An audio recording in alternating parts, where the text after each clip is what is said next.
How to read Genesis as a Jew.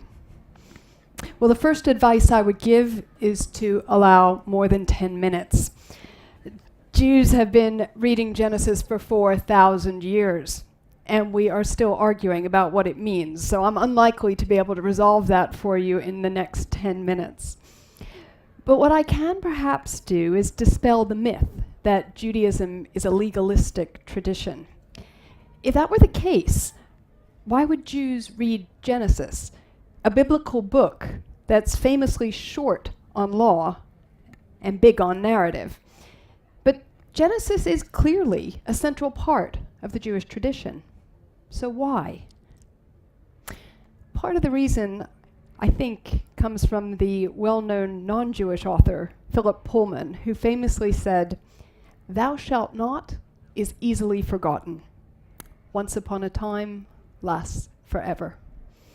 Well, I'd like to suggest that Genesis, which is primarily a book of once upon a time stories, forms the moral foundation upon which the Jewish legal tradition is built.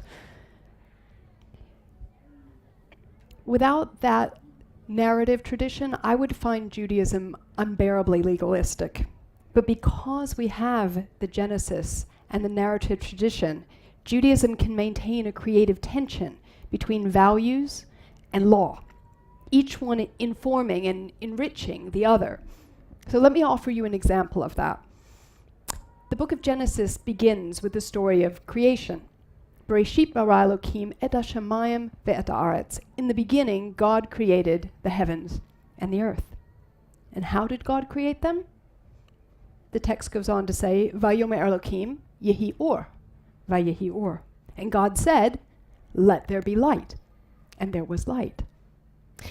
Genesis offers a creation story that is radical. We no longer even appreciate how radical it is. But in antiquity, most creation stories follow a very different narrative. Two gods fighting and the earth being created out of the dead body of the defeated god. In other words, most creation myths teach that the world came into being from a place of conflict and violence. Genesis offers a radically different message. The world comes into being as a result of speech. We believe in a God who can create something out of nothing using only words. Radical. This foundational story shapes the Jewish attitude towards words forever after. It's no surprise to me that Jews become the people of the book, obsessed with the power of words to create new realities. I went to a Quaker university where silence was considered golden. And when there was a difficult issue in our student government meetings, often someone would suggest that we wait in silence. It was pure torture for a little Jewish girl who instinctively felt the need to talk through a problem, explore all the possibilities out loud, and verbally articulate a solution. Jews find it excruciating to sit in silence and wait for inspiration. We tend to find our inspiration in words.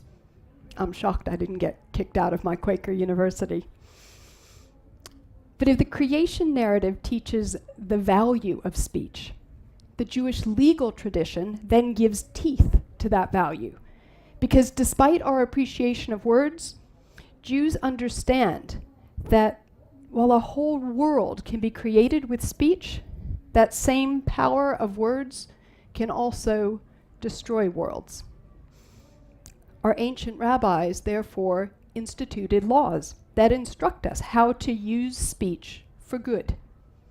Laws against gossip and slander, so that words aren't used destructively. Laws against verbally misleading someone in business, so that words aren't used to cheat each other. Laws that insist that the Bible must be read out loud to all of the people, so that everyone has access to the divine word. And laws that provide for universal education, so that all children can learn to use words well. Now, these laws regarding words don't appear in Genesis, but it's not hard to connect the dots and see that they are a reflection of the values inherent in the creation narrative. These laws are part of how Jews read Genesis, as an extension of the moral stories that we find there. If we continue to the next verse in Genesis, we see another example of this very Jewish relationship between story and law. Vayar Elokim et haor ki tov, and God saw the light was good. What other ancient creation story has a God who, after each step of creation, evaluates what's been created? We believe in a God who cares whether something is good. The biblical creation story weaves morality into the very fabric of the universe. And each time God creates, God steps back and says, Ki tov, that's good. It's the repetitive refrain of Genesis. Ki tov, ki tov, ki tov, it was good, it was good, it was good, until we reach Genesis chapter 2, when suddenly we hear lo tov, it's not good. And what is the first thing that the Bible tells us is not good? Genesis 2:18. Lo tov liot Adam levado. It is not good for Adam to be alone. The first thing that mars the goodness of the world is loneliness. It's not good to be alone. Now, Jews don't have original sin, but if we did, I'd hazard a guess that our original sin would be that of loneliness. The entire rest of the Bible, I would suggest, is a quest to combat the tragic state of loneliness. For that reason, the Bible is obsessed with relationships, both between human beings and between human beings and God. So God creates for Adam an ezer kenegdo, which is usually translated as a helpmate, but actually is more of a partner who's a critical friend. And I'd like to suggest that just as Adam needed an ezer kenegdo, so too does God. God needs a partner who can be a critical friend. So God goes in search of man, in search of a partner with whom God can make a covenant, a permanent, committed relationship. And that becomes the rest of Genesis, the story of Abraham and the birth of the Jewish people. This foundational story of the search for relationship, for covenant, in later Jewish books, again becomes the source of many laws.